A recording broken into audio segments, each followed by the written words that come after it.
सबसे पहले शुरुआत करूंगा डॉक्टर ओम जी उपाध्याय आप ही के साथ। इतिहास के पन्नों को जब पलटने की कोशिश करते हैं बहुत सारी कहानियां निकल कर आती हैं और आज का ये जो स्वाभिमान पर्व है सोमनाथ को लेकर, आप क्या कहेंगे, किस तरह से बहुत बड़ी गाथा लिखने के लिए तैयार है और जो संस्कृति हम देख रहे हैं भारत की उसको एक नई पहचान, एक नई मजबूती देने के लिए बहुत बड़ा पर्व है। निश्चित रूप से गौरव जी, भारत को अपनी जड़ों से जुड़ने की नई इबारत लिखी जा रही है देश में।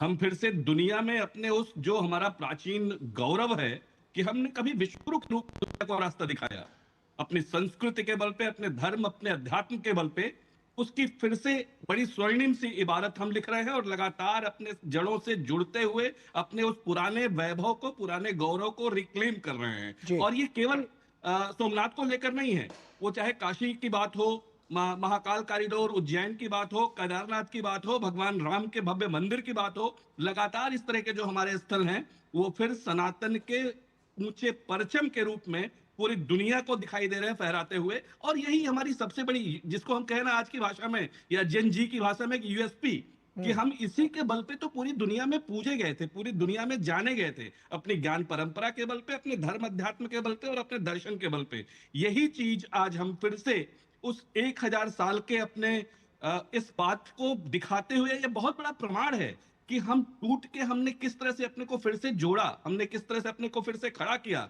जिन लोगों ने, जिन आक्रांताओं ने, जिन बर्बर लोगों ने हमारे इन मंदिरों को, हमारी आत्मा को आहत किया, वो तो जमींदोज हो गए, वो आज धूल में, इतिहास की धूल में दबे हैं। बिल्कुल। लेकिन हमारा ये जो फहराता हुआ ध्वज है, जो शिखर है सोमनाथ का, वो फिर ऊंचा खड़ा है और आसमान की ओर, उत्तुंग आसमान की ओर दिखाई दे रहा है। ये हमारे पुनर्निर्माण की, पुनरुत्थान की, पुनरुद्भवन की कहानी है, हमारे अदम्य साहस, हमारे वीरता, हमारे शौर्य और हमारी अटूट आस्था की कहानी है। इसमें कोई संशय नहीं है। एक बिल्कुल। बार नहीं, आपने इतिहास के नजरिए से पूछा, एक तो एक पूरा पूरा पौराणिक क्रम हमको मिलता है। डॉक्टर उपाध्याय मौजूद है, वो थोड़ा और प्रकाश डालेंगे मेरे ख्याल से उस पे। जी। लेकिन स्कंद पुराण, शिव पुराण, प्रभास खंड से लेकर महाभारत में, रघुवंशम में कालिदास के, हमको पूरी एक जबरदस्त एक कंटिन्यूटी मिल रही है कि किस तरह से सोमनाथ का मंदिर हर युगों युगों में विद्यमान रहा है।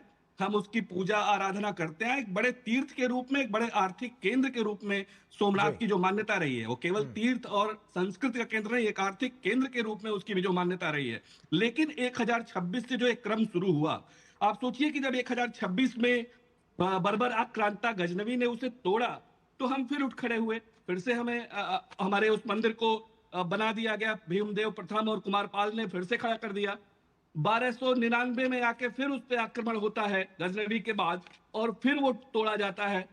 अ, जो अलाउद्दीन खिलजी था उसके दो सिपह सालार, नुसरत बिल्कुल। खां और उसके साथ दूसरा जो सिपह सालार, उसने तोड़ा, जी। फिर हम उठ खड़े हुए। 1351 में ऐसा होता है, 1395 में, बिल्कुल, 1451 में, ये इतिहास के 1665 वो में। वो जी। आंकड़े हैं जो लगातार हम देख रहे हैं, हम